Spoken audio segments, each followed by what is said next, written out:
Hello guys, welcome back to PUBG Paiyan channel. இன்னைக்கு நம்ம zero recoil எப்படி சென்சிட்டிவிட்டி வைக்கலாம் அப்படின்றத பற்றி நான் உங்களுக்கு சொல்லித்தர போகிறேன். நீங்களுமே ஜீரோ ரீகாயில் சென்சிட்டிவிட்டி வச்சு சும்மா எனிமியை தாறுமாறாக அட்டாக் பண்ண போகிறீங்க. வீடியோ உங்களுக்கு செம்ம யூஸ்ஃபுல்லாக இருக்கும். வீடியோவை ஃபுல்லாக பாருங்கள். எதனால் சொல்கிறேன்னா, இந்த வீடியோ எல்லாருக்குமே ஒரு முக்கியமான வீடியோ. அதனால தான் சொல்கிறேன். ஒன் பை ஒன்னாக நான் உங்களுக்கு சொல்லி தருவேன் எப்படி ஜீரோ ரீகாயில் செட் பண்ணணும்னு. மறக்காமல் இந்த வீடியோவை ஃபுல்லாக பாருங்கள். நம்ம சேனலில் யாராச்சும் புதுசாக பார்த்தீங்கன்னா சப்ஸ்கிரைப் பண்ணிங்க.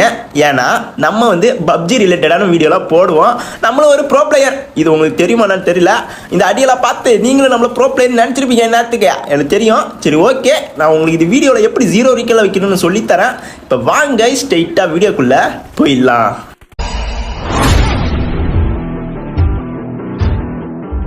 ஃபஸ்ட்டு நம்ம கேம் ப்ளே பண்ணக்குள்ள நமக்கு ரெண்டு சென்சிட்டிவிட்டி மட்டும்தான் யூஸ் ஆகும். சென்சிட்டிவிட்டியில் ஒன்று கேமரா சென்சிட்டிவிட்டி, இன்னொன்று வந்து பார்த்தீங்கன்னா ஏடிஎஸ் சென்சிட்டிவிட்டி. இந்த ரெண்டு சென்சிட்டிவிட்டி தான் நம்ம கேம் ப்ளே ஃபுல்லாகவே யூஸ் ஆகும். அது எப்பப்பெல்லாம் யூஸ் ஆகும் அப்படின்றத நான் இப்போ சொல்கிறேன். ஃபஸ்ட்டு நம்ம கேமரா சென்சிட்டிவிட்டி வந்து பார்த்தீங்கன்னா, நம்ம ஃபயர் பண்ணாத வரைக்கும் நம்ம எது பண்ணாலுமே, லூட் பண்ணாலும் சரி, எது பண்ணாலுமே சரி, அப்போல்லாம் நமக்கு யூஸ் ஆகுறது வந்து பார்த்தீங்கன்னா கேமரா சென்சிட்டிவிட்டி தான். இதுவே நீங்கள் ஃபயர் பட்டனில் எப்போல்லாம் டச் பண்ணுறீங்களோ அப்போல்லாம் யூஸ் ஆகிற சென்சிட்டிவிட்டி வந்து பார்த்தீங்கன்னா ஏடிஎஸ் சென்சிட்டிவிட்டி.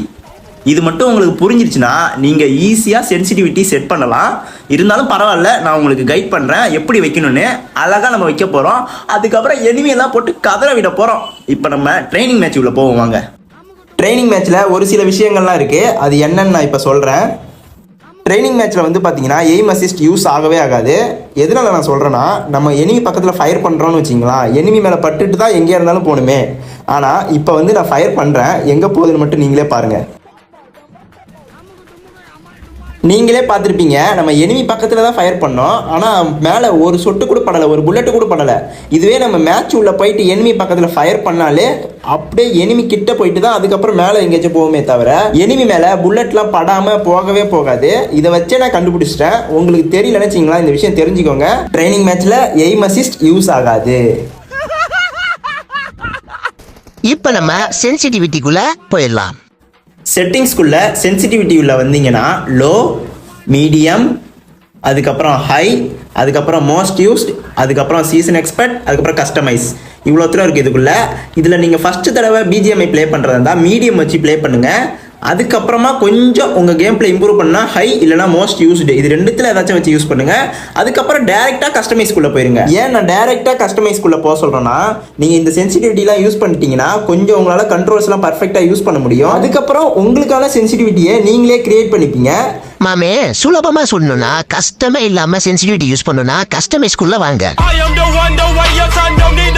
இப்போ நம்ம சென்சிட்டிவிட்டியில் ரெண்டு சென்சிட்டிவிட்டி ஆல்ரெடி சொல்லியிருப்போம். ஒன்று கேமரா சென்சிட்டிவிட்டி, இன்னொன்று ஏடிஎஸ் சென்சிட்டிவிட்டி. ஏடிஎஸ் சென்சிட்டிவிட்டினா நம்ம ஃபயர் பண்ணக்குள்ளே யூஸ் ஆகுறது. அதுக்கப்புறம் கேமரா சென்சிட்டிவிட்டினா நம்ம ஃபயர் பண்ணாமல் எந்த ஒரு மூவ்மெண்ட் பண்ணாலுமே நம்மளோட எய்மை இங்கேருந்து இந்த மண்டைக்கு கொண்டு வரோம் தெரியுமா, ஃபயர் பண்ணாமல் அப்போ யூஸ் ஆகுது தெரியுமா, அதுதான் நம்மளுக்கு கேமரா சென்சிட்டிவிட்டியே. அதுவே நம்ம ஸ்கோப் போட்டு இந்த மண்டைக்கு கொண்டு வந்தாலுமே ஃபயர் பண்ணாத வரைக்கும் யூஸ் ஆகிற சென்சிட்டிவிட்டினா அது கேமரா சென்சிட்டிவிட்டி தான். இன்னும் உங்களுக்கு புரியுற மாதிரி சொல்லணும்னா 3x ஸ்கோப்புக்கு மட்டும் இல்லை, red dot, holograph, 2x, 3x, 4x, 6x, 8x எந்த ஒரு ஸ்கோப்பாக இருந்தாலும் ஃபயர் பண்ணாமல் நம்ம இப்படி யூஸ் பண்ணுறோம் தெரியுமா, அப்போல்லாம் நமக்கு யூஸ் ஆகிற சென்சிட்டிவிட்டி தான் கேமரா சென்சிட்டிவிட்டி. மாமே, இப்போ கேமரா சென்சிட்டிவிட்டினா என்னன்னு புரிஞ்சிருக்குன்னு நினைக்கிறேன். தெரிஞ்சிக்கோ, புரிஞ்சிக்கோ, போரட்டா போரட்டா.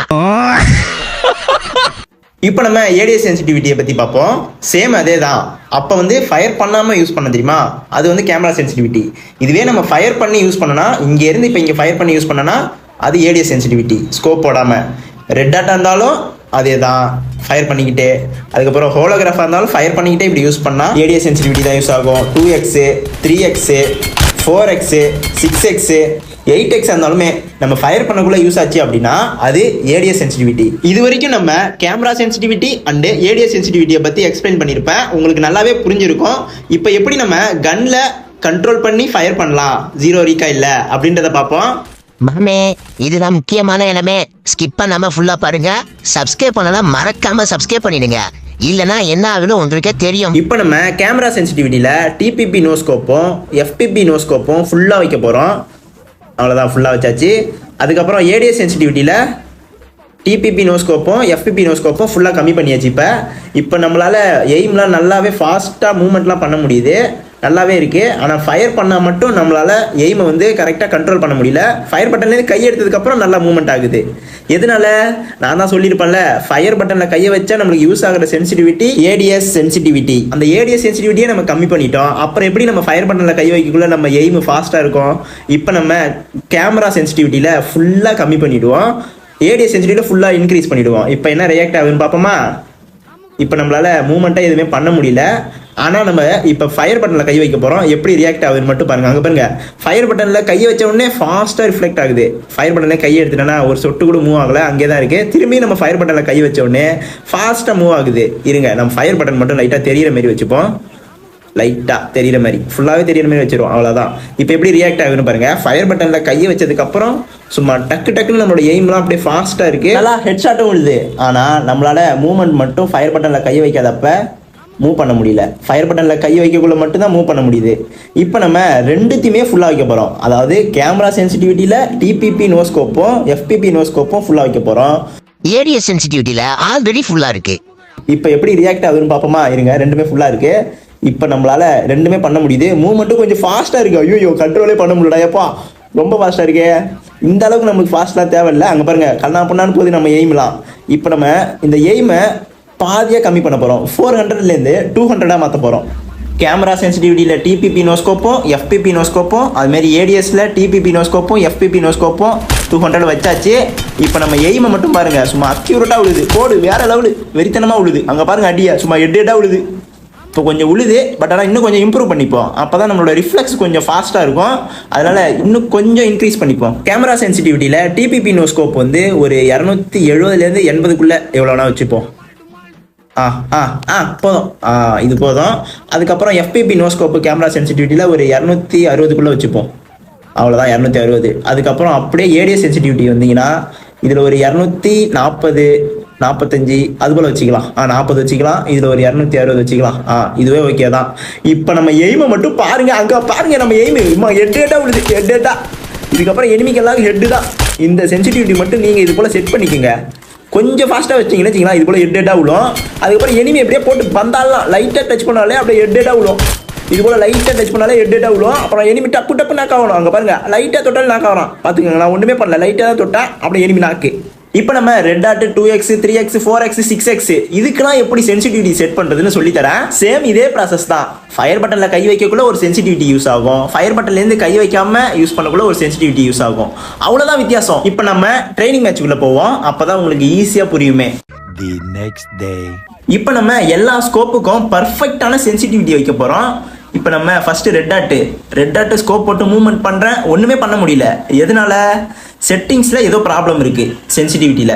இப்போ நம்ம சென்சிட்டிவிட்டியில் வந்தால் எல்லாமே ஒன்றா இருக்குது, கவலையே படாதீங்க. ஃபஸ்ட்டு நம்ம 400 வச்சுப்போம். வச்சுட்டு ஃபஸ்ட்டு நம்ம கேமரா சென்சிட்டிவிட்டி தான் ஃபயர் பண்ணாமல் மூவ்மெண்ட் பண்ணி பார்த்தா நல்லா மூவ் ஆகுது. எங்கெங்கேயோ போதே, ஒன்றும் பண்ண முடியாது போலையா தலைவரே அப்படின்னு நீங்கள் நினைப்பீங்க. கவலையே படாதீங்க. அப்படியே திரும்பி சென்சிட்டிவிட்டியில் ஏடிஎஸ் சென்சிட்டிவிட்டி வந்து ரெட் டாட்டை ஃபுல்லாக வச்சுருங்க. இப்போ ஒரு ஃபயரை போட்டு பாருங்கள் எப்படி இருக்குன்னு. ஃபயர் பண்ணால் கொஞ்சம் கண்ட்ரோல் பண்ண முடியுது, ஆனால் கீழே இறக்க முடியல. அதனால திரும்பி சென்சிட்டிவிட்டி போயிட்டு ஒரு 200 மாற்றுவோம். கேமரா சென்சிட்டிவிட்டியும் ஒரு 200, ஏடிஎஸ் சென்சிட்டிவிட்டிலையும் போயிட்டு ஒரு 200 வச்சுப்போம். 200 மாற்றிட்டு திரும்ப ஒரு ஃபயரை போட்டு பார்ப்போம். கண்ட்ரோல் பண்ண முடிஞ்சா ஓகே, இல்லை அப்படின்னு வச்சிங்களா திரும்ப இன்னும் கொஞ்சம் சேஞ்சஸ் பண்ணணும். ஃபயர் பண்ணுறோம், ஆனால் கொஞ்சம் கீழே இறக்க முடியல, திரும்பியும் மேலேயே போய்கிட்டு இருக்கு. அதனால திரும்பியும் செட்டிங்ஸில் சென்சிட்டிவிட்டி வந்தீங்கன்னா ஒரு 260 270க்குள்ளே வச்சுக்கோங்க. நான் 270க்குள்ளே வச்சுட்டு திரும்பி ஃபயர் பண்ணி பார்க்க போகிறேன் எப்படி இருக்குன்னு. இப்போ ஒரு ஃபயரை போட்டு பார்ப்போம். அங்கே பாருங்கள், வேறு லெவலு. அதுவும் இந்த கண்ணெல்லாம் வச்சு நம்மளால் 0 ரிக்கேல அடிக்க முடியுமா? அதுவும் இந்த கண்ணை வச்சுக்கிட்டு சும்மா வெறித்தனமான அடி. இப்போ ஒரு M4 அடியை பாருங்கள். அங்கே பாருங்கள், M4 அடி ஹெட்டாக விழும் போல். எனிமி எவனாச்சும் மாட்டினா அவ்வளோதான். இதுக்கப்புறம் என்கிட்ட வெறியான சென்சிட்டிவிட்டி, வெறித்தனம் தான். போடு வேறு லெவலு. ரெட் டாட்டுக்கான சென்சிட்டிவிட்டி நம்ம இப்போ செட் பண்ணியாச்சு. இப்போ நம்ம 2x பார்ப்போம். 2x ஸ்கோப்புக்கு வந்து பார்த்தீங்கன்னா சேம் அதே தான். ரெட் டாட்டுக்கு என்ன வைக்கிறீங்களோ அதே வச்சுக்கோங்க. இப்போ நம்ம 3x ஸ்கோப்புக்கு பர்ஃபெக்டான சென்சிட்டிவிட்டி செட் பண்ணுவோம். 3x ஸ்கோப்பை போடுவோம். ஐயோ என்னடா அது எங்கெங்கே போகுது? ஃப்ரெண்ட்ஸ் கவலைப்படாதீங்க, அண்ணன் இருக்கேன். ஃபயர் பண்ணாலும் எங்கெங்கே கண்ட்ரோல் பண்ணவே முடியல. அலப்புறம் ஷார்ட்டிங் சென்சிட்டிவிட்டியில் வந்தீங்க அப்படின்னா 3x வந்து பார்த்தீங்கன்னா ஃபுல்லாக இருக்குது, 400 இருக்குது. நீங்கள் கரெக்டாக 150க்கு மேலே, அதாவது 150லேருந்து 60 வச்சிங்க. நான் 153 வச்சுட்டேன். அடுத்து ஏடிஎஸ் சென்சிட்டிவிட்டிலையும் அதேமாதிரி 160 150லேருந்து 160 வச்சுக்கோங்க. இப்போ ஒரு ஃபயரை போட்டு பாருங்கள் எப்படி இருக்குன்னு. மஜாவாக இருந்ததுன்னா ஓகே, அவ்வளோதான், போடு. வேறு லெவலாக இருக்குது. பர்ஃபெக்ட் தான் எனக்கு தெரிஞ்ச வரைக்கும் மோஸ்ட்லி. இருங்க, அடுத்து ஏதாச்சும் ஒரு கண்ணை மாற்றி போட்டு அடிப்போம். எந்த கண்ணு? இருங்க, இந்த கண்ணை உங்களுக்கு அடிச்சு காட்டுறேன். அப்போ தான் நீங்கள் நம்புவீங்க 0 ரீகால் இருக்குன்னு. அங்கே பாருங்க அடிய பர்ஃபெக்டாக விழுதா மாமே? கரெக்டா இருக்கும் நம்ம அடிலாம். இனிமேட்டு எனிமி எவனாச்சும் மாட்டட்டும் லாங்குவேஜில் 0 ரீகால் அடிதான். கவலைப்படாதீங்க, உங்களுக்கு இதே போல தான் இருக்கும். லைட்டாக நான் சொல்கிற மாரி மட்டும் மாற்றி வச்சு பாருங்கள். கண்டிப்பாக அக்யூரேட்டாக விழும். இருங்க, 6xல ஒரு ஃப்ரேவை போட்டு பார்ப்போம். 3xை கன்வெர்ட் பண்ணி அங்கே பாருங்க. போடு. M4 மாதிரியே ஃப்ரே பண்ணுதுங்க இந்த கண்ணு. இனிமேட்டு எனிமி எவன் மாட்டாலும் சரி லாங்குவேஜில் 0 ரீகால் அடிதான் மாமே. இருங்க, ஒரே தடவை கண்ணை சேஞ்ச் பண்ணி போட்டு தாக்குவான். அங்கே பாருங்க, M4 வேற லெவலு. 2 கண்ணுமே வேற லெவலு. 0 ரீகால் சென்சிட்டிவிட்டி தான். சரி, ஓகே, ரைட்டு. இப்போ நம்ம 4xக்கான சென்சிட்டிவிட்டியை செட் பண்ணுவோம். 4xை போடுவோமா? ஐயோ, என்னடா இது எங்கெங்கே ஆடுது 4x? ஆஹா, ஆட்டம் காட்டுது. ஆரம்பிச்சிடுச்சு அது 4x. ஆஹா, ஃப்ரே பண்ணாலும் அங்கே நிற்க மாட்டுது. என்ன பண்ணலாம்? கவலையப்படாதீங்க காய்ஸ், நான் இருக்க. கவலை எண் செட்டிங்ஸில் சென்சிட்டிவிட்டி வந்துடுங்க. கேமரா சென்சிட்டிவிட்டியை ஃபஸ்ட்டு பாருங்கள் எவ்வளோ இருக்குது. ரொம்ப அதிகமாக இருக்குது. ஒரு 110க்குள்ளே 110லேருந்து 100, அதோட 100 கூட வச்சுக்கலாம், கரெக்டாக இருக்கும். அதுக்கப்புறம் அதுமாரி ஏடிஎஸ் சென்சிட்டிவிட்டியும் ஒரு 100லேருந்து 110க்குள்ளே வச்சுக்கோங்க, பர்ஃபெக்டாக இருக்கும். இப்போ ஒரு ஃப்ரேவை போட்டு பார்ப்போம் கரெக்டாக இருக்கான்னு. லைட்டாக கண்ட்ரோல் பண்ண முடியல, கொஞ்சம் கஷ்டமாக இருக்குது. ஸ்ப்ரேவும் உழுது, ஆனால் அந்த அளவுக்கு ஒர்த் இல்லைப்பா. லைட்டாக கஷ்டமாக இருக்குது M4க்கு. இருங்க, இன்னொரு ஃப்ரேவ் போட்டு பார்ப்போம். கண்ட்ரோல் பண்ண முடியலங்க, கொஞ்சம் கஷ்டமாக இருக்குது. இருங்க, இதுக்கு வேறு வழியே இல்லை. திரும்பியும் போயிட்டு சென்சிட்டிவிட்டியில் செட்டிங்ஸில் கேமரா சென்சிட்டிவிட்டி லைட்டாக இன்க்ரீஸ் பண்ணிப்போம். 120 வச்சுப்போம். இதுவும் கொஞ்சம் இன்க்ரீஸ் பண்ணுவோம் லைட்டாக. ஒரு 130, 150 வச்சுப்போம். 155, 160 வச்சுப்போம். அவ்வளோதான். இப்போ ஒரு ஸ்ப்ரேவை போடுவோம். இப்போ பாருங்கள், அண்ணனோட அடியை மட்டும் அவ்வளோதான். வெரி அடியை பாருங்கள், கரெக்டாக விழுது அடி. போடு. அங்கே பாருங்கள் எவ்வளோ புல்லட் அடிச்சிருக்கேன்னு. ஒரு 20 புல்லட்டாச்சும் அதில் இருக்குன்னு நினைக்கிறேன். இருங்க, கண்ணை மாற்றி அடிச்சு காட்டுறேன். அப்போ தான் நீங்கள் நம்புவீங்க 0 ரீகால் இருக்குன்னு. அங்கே பாருங்கள் அடியை, 0 ரீகால் தான். போடு, வெறித்தானோ வேற லெவலு. இதே போல் நீங்களும் சென்சிட்டிவ் வச்சு பாருங்கள், பர்ஃபெக்டாக ஒர்க் ஆகும். ஒர்க் ஆகலாம் மாமே, நம்மள்ட்ட கமெண்ட் பண்ணுங்க. உங்களுக்கான சென்சிட்டிவிட்டி நானே நான் சொல்கிறேன், கவலைப்படாதீங்க, நான் இருக்கேன். மறக்காமல் நம்ம சேனலை மட்டும் சப்ஸ்கிரைப் பண்ணிங்க மாமே. இப்போ நம்ம 6xை போட்டு ஸ்ப்ரே பண்ணுவோம். ஆஹா, எங்கெங்கே படுதே, ஒன்று கூட ஒழுங்காக பண்ணல, அந்தளவுக்கு ஒர்த் இல்லை. இருங்க, M4லேயே அதுமாரி ட்ரை பண்ணி பார்ப்போம். கரெக்டாக விழுந்தா ஓகே, இல்லைனா லைட்டாக மாற்றி தான் ஆகணும். ஸ்ப்ரே பண்ணுறோம். ஆஹா, இது செட் ஆகலை. இதுக்கு இவ்வளோ சரிப்பட்டு வர மாட்டான். செட்டிங்ஸ் போயிட்டு ஏடிஎஸ் சென்சிட்டிவிட்டி ஒரு 130லேருந்து 120 to 130 வச்சுக்கலாம். அதுக்குள்ளே இது வேணால் வச்சுக்கலாம். Okay, perfect. இது 127. சரி, ஓகே. அதாவது 120லேருந்து 130க்குள்ளே வச்சுக்கோங்க. கேமரா சென்சிட்டிவிட்டி அதேமாரி ஒரு 190 வேணாம், 170, 150 அது போல் வச்சுக்கோங்க. 150 கூட வச்சுக்கோங்க. இப்போ பர்ஃபெக்ட் தான். அதே போல் இது ஒரு 155 வச்சுக்கோங்க. இப்போ ஒரு ஃப்ரேவ் போடுங்க, பர்ஃபெக்டாக இருக்கும். அங்கே பாருங்க, நான் சொல்லலை பர்ஃபெக்டாக இருக்குன்னு. அடி கரெக்டாக விழுது பாருங்க. அதுலேயே கிட்டத்தட்ட ஒரு 20 புல்லட்டாச்சும் அதில் பட்டிருக்கோம். இருங்க, கண்ணை சேஞ்ச் பண்ணி இப்போ அடிச்சு காட்டுறேன். அப்போ தான் நீங்கள் நம்புவீங்க 0 ரீகால் இருக்குன்னு. அதுவும் இந்த கண்ணில் நம்மளால் ஃபயரே பண்ண முடியாது. இப்போ நான் ஃபயர் பண்ணி காட்டுறேன். அங்கே பாருங்கள், 0 ரீகால். நான் ஒன்றுமே பண்ணல, ஒரு ஹேக்கு எதுவுமே போடல, அழகாக 0 ரீகால் உட்காருது. நீங்களும் இது போல் ட்ரை பண்ணி பாருங்கள், வேறு லெவலாக ஒர்க் ஆகும். 8x ஸ்கோப்புக்கு வந்து பார்த்தீங்கன்னா நீங்களே ட்ரை பண்ணி வச்சு பாருங்கள் எந்த அளவுக்கு பர்ஃபெக்டாக வைக்கிறீங்கன்னு. அப்படி தெரியலனா மறக்காமல் கமெண்ட் பண்ணுங்கள், நான் அதுக்கு தனியாக ஒரு வீடியோ போடுறேன். நம்ம சேனலை மறக்காமல் சப்ஸ்கிரைப் பண்ணிங்க பப்ஜி காய்ஸ். நம்ம பப்ஜி சம்மந்தப்பட்ட வீடியோலாம் போடுவோம். அதுக்கப்புறம் எனிமி ஸ்குவாட் வைப் பண்ணுற வீடியோ, நிறைய வீடியோ போடுவோம். நம்ம சேனலை மறக்காமல் சப்போர்ட் பண்ணுங்கள், சப்ஸ்கிரைப் பண்ணுங்கள், வீடியோக்கு ஒரு லைக்கை போடுங்க. இந்த வீடியோவோட நம்ம சேனலு எங்கேயோ போயிடணும்.